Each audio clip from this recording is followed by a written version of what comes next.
Maybe don't know. This time, this time, this time, this time, this time to build. This time to build.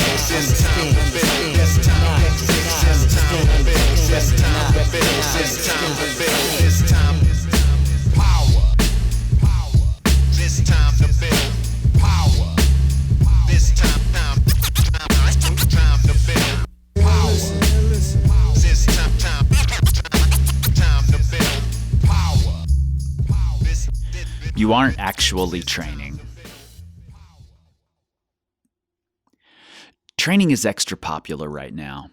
Everybody and their mom want to train, has training advice, and can give you a 3-minute video depicting their training. This may sound like a plus, particularly for someone who sells training programs, but that isn't necessarily the case. Just take a look at your Instagram feed. Click on the first training video you come across, and you'll find 27 comments from people tagging their friends. We have to do this! No, you don't. It's a good bet that it won't help you at all. Or if it does, it's only because you're so untrained that you'd probably get that much stronger just by watching Cliffhanger. You already know my thoughts on doing the same workouts as your friends, so we don't need to go into that. What you want to do is work out. This isn't training. Two totally different animals. Semantics, you say. Blah, blah, blah. But for me, these are important semantics. So, what's the difference? Working out is essentially the pursuit of being tired, with sweaty clothes and next day soreness.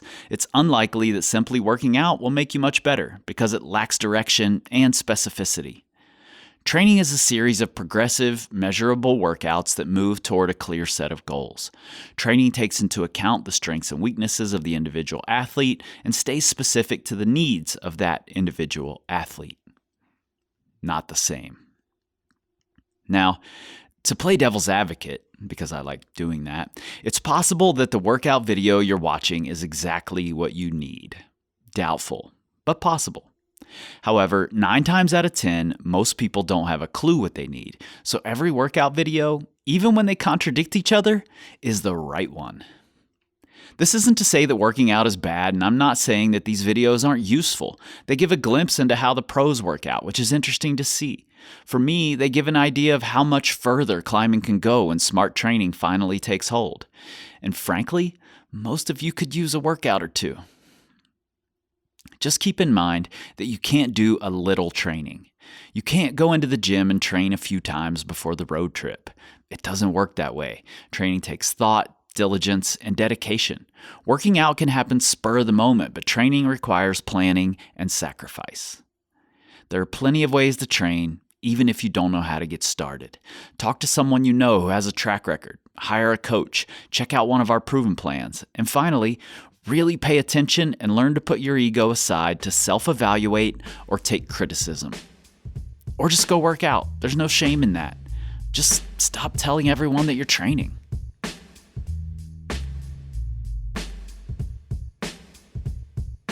My name is Jess West. I am a power company climbing coach with you. I am also the community and events coordinator with Kaya, the Climbers app. If you haven't heard of it, check it out. I have a huge coaching background, and this topic that we're talking about is very near and dear to me because I don't actually train quite often. Well, I would, also besides just being a coach and a community and events organizer, you have been a dancer in the NBA in the past, and I think you're one of those people in the gym, whatever kind of gym. I'm not just talking about a climbing gym, but you exude this confidence and coolness that I think people are really either drawn to or just want to be like. So I think there's that too. That's a huge compliment. I think it's because I've been in a lot of different scenes, like you said, with, between dance and, I've been to so many different types of group classes and different types and sizes of gyms. And I used to be a runner and, I'm always dabbling. So I just have an excitement for all things exercise and fitness. Yeah, and you latched onto this chapter pretty quickly, and actually, I thought your logic was amazing. In that you come from this background, so this one really speaks to you. It's something you see a lot of. Yeah, totally. Not in just like the semantics of training versus exercising or general fitness, whatever it is that you want to call it. It's more in the misunderstanding of the Mm. concept. Mm-hmm. Folks get caught in this trap of the more I do, the more I must be on a quest towards something. All right. And that's not necessarily true. At a certain point, you're either just exhausting yourself or you're just misdirected and you're doing all of these different things, which is cool. And trust me, I've been there. But yeah, you're either at a maintenance mode or you're just going far and beyond because you just don't have a direction. And I think that's a really sad trap to be caught in. So I've always found, somehow it's my way or it's my place to try to help people get out of that mindset if that's what they want to do. But it's not really a bad thing either. If all you want to Right. do is go to different classes and try different things and go for it. But if you're striving to reach a goal or if you are a single sport or a single focus, then, if you've got a goal, you really just need to slim things down and get organized. Yeah, even if that goal is just to improve yourself in a specific way, it doesn't have to be an event or a race or a rock climb, or it doesn't have to be some big specific goal. It might just be, I want to improve my cardiovascular fitness, and in that case, there's a way to train that can get you there in an effective way, in a fun way, and provide you with these checkpoints along the way that you can feel good about and get you there. Whereas, like you said, if you want to work out, if you just want to go to random classes and have fun, you might get fit. It's Mm-hmm. just not going to be in any really specific way and reaching any specific goal. Right. And even if you're consistent with something, if you don't have the goal in mind and if you don't have the specifics to get there, then you're still not necessarily progressing toward anything. You're still in a cycle. For example, CrossFit style classes and those types. I mean, I am a CrossFit climber, I would say. I like doing both. Sure. But you don't circle around to the same exercise very much, or you don't, there's a specific pattern that's built by the folks that write the programming, but it's for the general population that shows up there. Right. So, they're not writing the program for you. You might be cherry picking which classes you want to go to, which also, leads to this trap. So, I think it's always fine to have the thing that gives you joy and that you just want to do to keep your mind off things and just move and not have to follow any rigorous regimen. But, if you are that single sport athlete, or if you do have that goal and it's important to you and it's time sensitive, then, you might want to trim that out for at least a little bit. Mm-hmm. It's not a rule forever. It's sometimes, it can just be a temporary rule, just depending on what you want to do.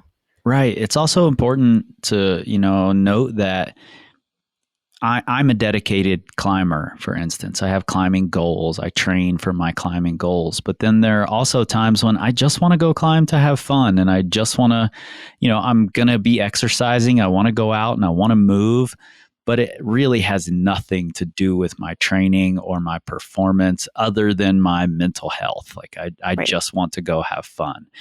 You can certainly do that. You can do both. You can work out for the fun of it and you can train in that specific thing. And the two can work really well together. Yeah, I think it's actually necessary. I think if you're stuck in a prescriptive format and, you don't know how to let go of that and you don't build yourself in a for fun session, Yeah. I think, double-edged sword on either side. You got to find that happy medium. And even if it's just one session a week or every other week that you're like, I'm just going to go in and move. I just need to move. I highly recommend that. And I try to, enforce that with most of my clients, even because by the time they're done with their training program, there's that what do I do now feeling. Yeah. And I don't know how to go back into the gym and implement this on my own. So being able to just be by yourself and just figure things out or don't and just go with the flow for once. Yeah, it's funny you say that. There's a lot of resistance from some clients if it's, if they've just finished a training program, some want to immediately start another training program. And I'm like, why don't you go climbing in the gym for a while? If you want to call it performance and you want to treat it like performance, then do that. But whether it's outside or in the gym, just go climbing for a little while, have fun, see what parts of the training took hold and what parts didn't, and what you might need to work on the next time. If you need a specific reason to be in there, those are your reasons, but just go climbing. It's tough for a lot of people. We feel like we should constantly be training, and something like this chapter that's saying, very pointedly to people, you aren't actually training. At the same time, I'm not really giving them permission to not be training. I'm saying that's fine. You can go work out. But part of training well is having time away from it also.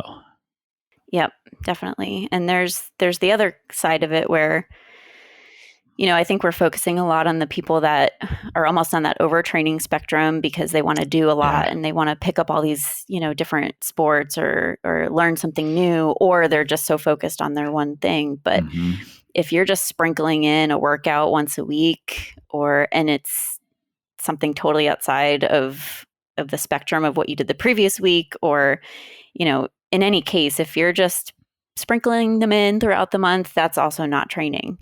Right. That's enjoying a workout for that day or for that week. So again, like I feel like I have so much experience in all these, I am all of these people. I feel like I've been through it all, but there was a point in my life where I would, I'm just going to go to yoga today, and that's on a Monday. And then I haven't really moved a lot today. I'm just going to go for a run really quick, and that's on Thursday. And then over the weekend, I'm like, let me go to an Orange Theory. I really just need to burn a bunch of calories, and I need to sweat and kill myself by the end of this session. Yep. I was that person for a while, and I can't say it was effective because it didn't. I don't know what it did. It just kept me trying different things, but I didn't get better at yoga. I didn't get faster as a runner. Right. I was keeping up in Orange Theory, but I wasn't doing any of those consistently, and I wasn't really doing anything enough. It was 2 or 3, exercises or workouts a week. So yeah, it's all about timing and consistency, but also allowing yourself that break to just go do whatever you want.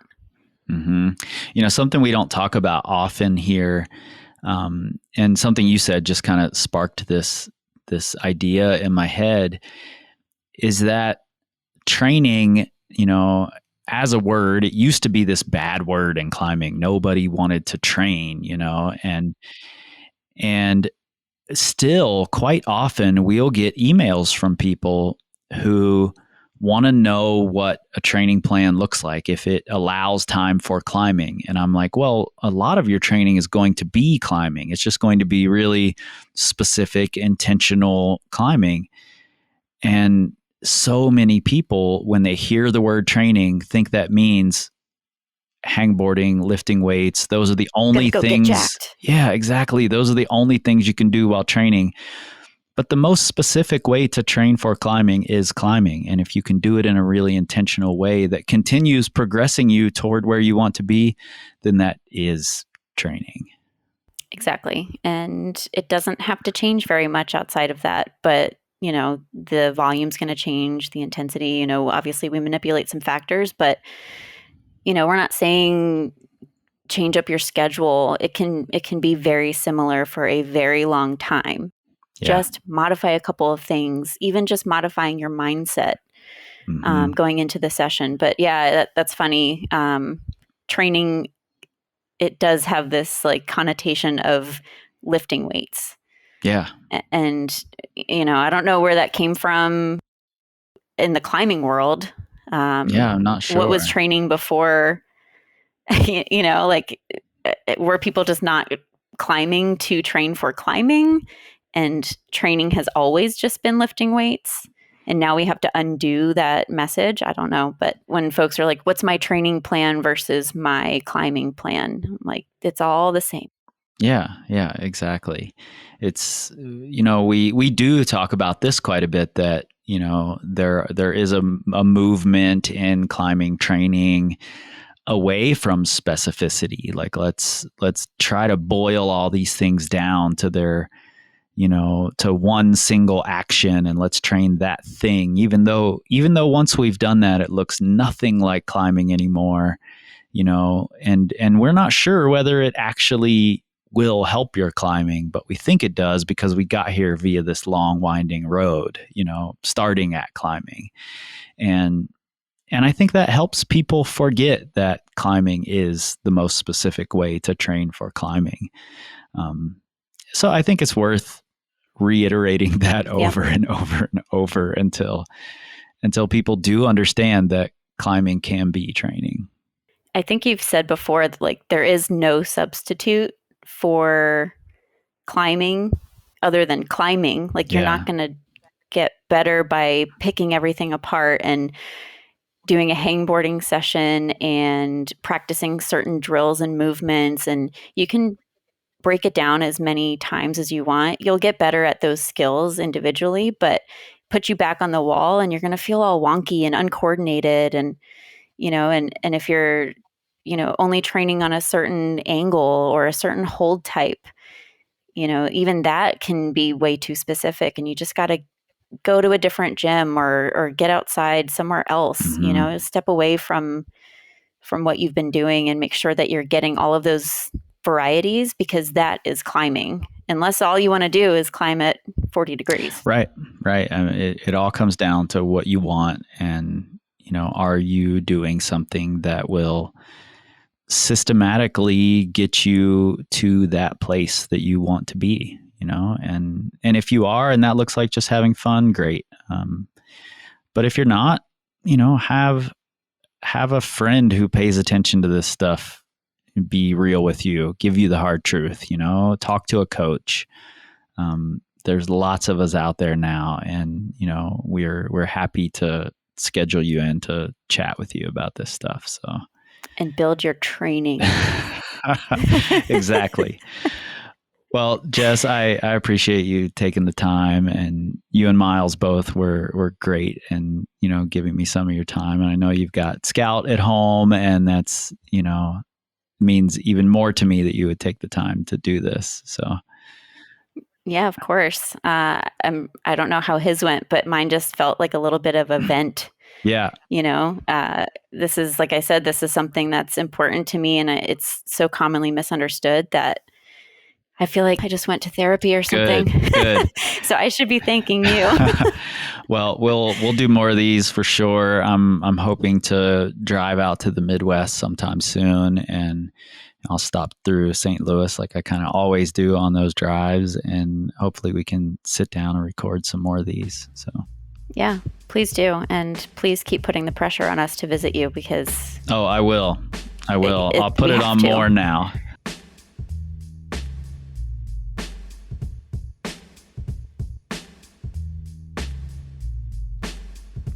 Tomorrow, the false ceiling. Has your skill set limited your training gains? We don't tweet. We scream like eagles. This time, it's time to build power. This time to build power. This time to build power.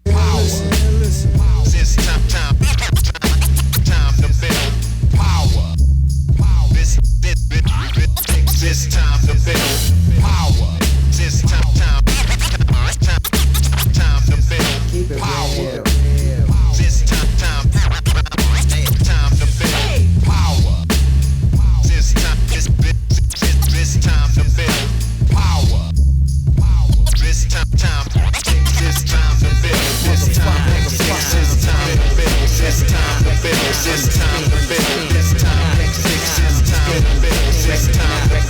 It's time to build.